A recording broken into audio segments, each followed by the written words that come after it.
report is the biggest piece of research that LCRIG has carried out to date. And through all the conversations that all of our team members have with our members, we get to hear some fascinating insights about the sector, and particularly around the challenges that everybody faces in adopting innovation. What we now want to do at LCRIG is build on those conversations and increase our capability into turning these insights into pieces of work that really support the sector.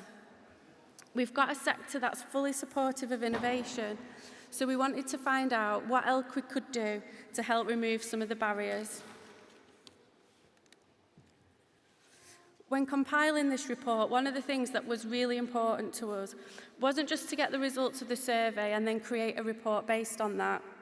We wanted to actually test those results and validate what they were saying and validate them across different sections of our membership base. We also wanted to test our new plans for new member services and make sure that what we had planned was something that our membership base actually wanted. And you can see from the slide here that the report was tested across our advisory boards, our innovation board, through the regional working groups, and also at member drop-ins. So we had the results validated across hundreds of different members. And a key point for this report is also that it takes in the views of both supply chain organisations and local authorities, and it compares their views on innovation in the sector. For us, it was crucial to make that comparison, as innovation that delivers value isn't possible without collaboration across both local authorities and supply chain. So the slides that we're about to go through are a snapshot of some of the key findings. You can find the full version of the report on the members area of the LCRIG website, and I'll put up a link to that when we finish the presentation. This slide represents a summary of the local authority findings. And the good news is that 78% of respondents identified as pioneers or experimenters. And that represents a real strong appetite amongst people working in public sector for innovation. But the challenge that they face is that organisational budgets and systems don't match that individual ambition, and so innovation adoption stalls. When asked about their organisation's approach to innovation, 75% of respondents stated that their organisation favours incremental innovation due to limited risk appetite, short-term planning cycles. When we move on to supply chain responses, we can see that the supply chain is ready to innovate, but is often frustrated.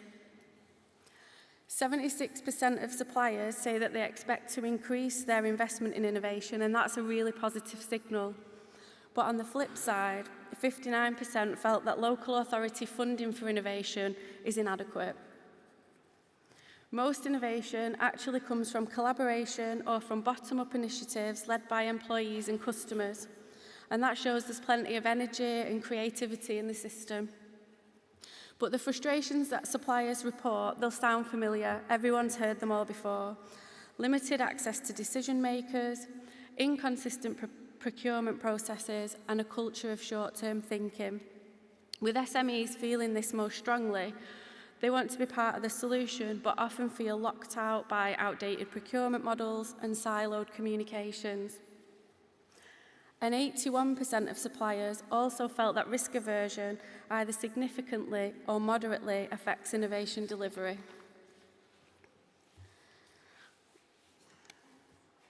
So in terms of the barriers, these won't be a surprise to you either. They reflect the real challenges that everyone's facing. The barriers ranged from funding gaps, council's aversion to risk, and a difficulty in procuring innovation, which quite often doesn't fit with standard procurement methods.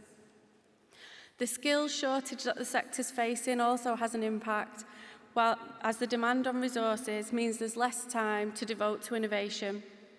But also, some reported that there's a shortage of skills needed to fully understand the technology of some of the new innovations. The lack of standard reporting on innovation trials and a tendency to focus on short-term costs rather than on long-term return on investment and whole life cost was also a key finding.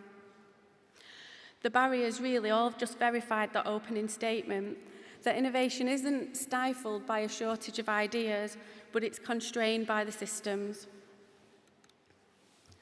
So this creates a real paradox for us.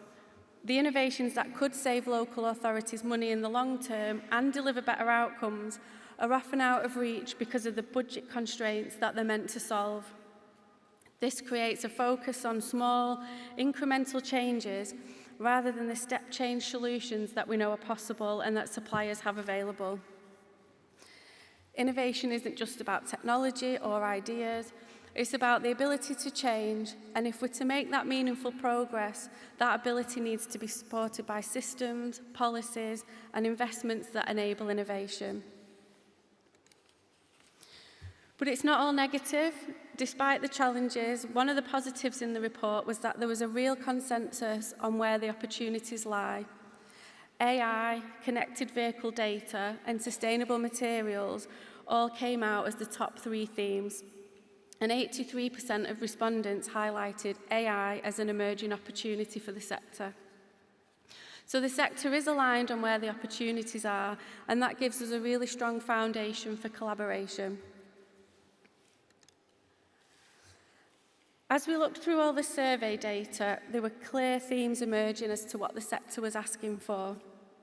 We need consistent evaluation frameworks, accessible trials and case studies, and more willingness to share knowledge and stronger business cases that show real return on investment. So what are LCRIG going to do? At LCRIG, we're known for delivering things and getting things done. So what we didn't want to do was just create a report and then do nothing with that. We also wanted to develop our membership offering so that it helps remove some of the barriers and challenges that are highlighted in the report. So with that in mind, we're going to establish a national innovation network.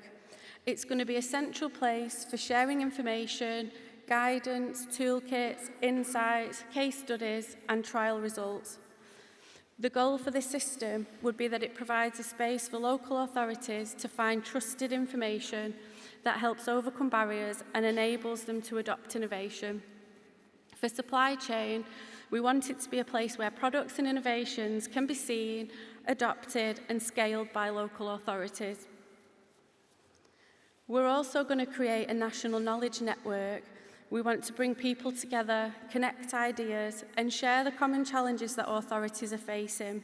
And we do this a bit at the minute, and we call it our sort of Suzanne 118 service.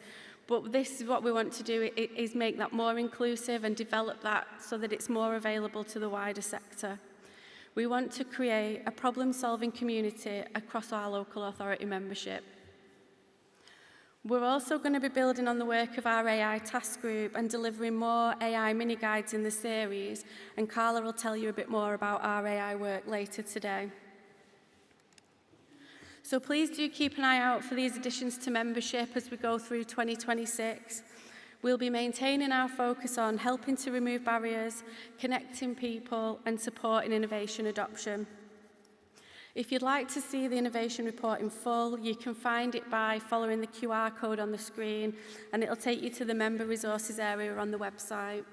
If you need any help in accessing it or any help with logins, please just contact Emma from the LCRIG team and she'll help you get access there to the report.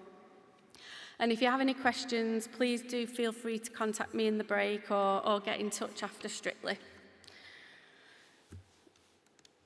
So that's our update from the innovation report.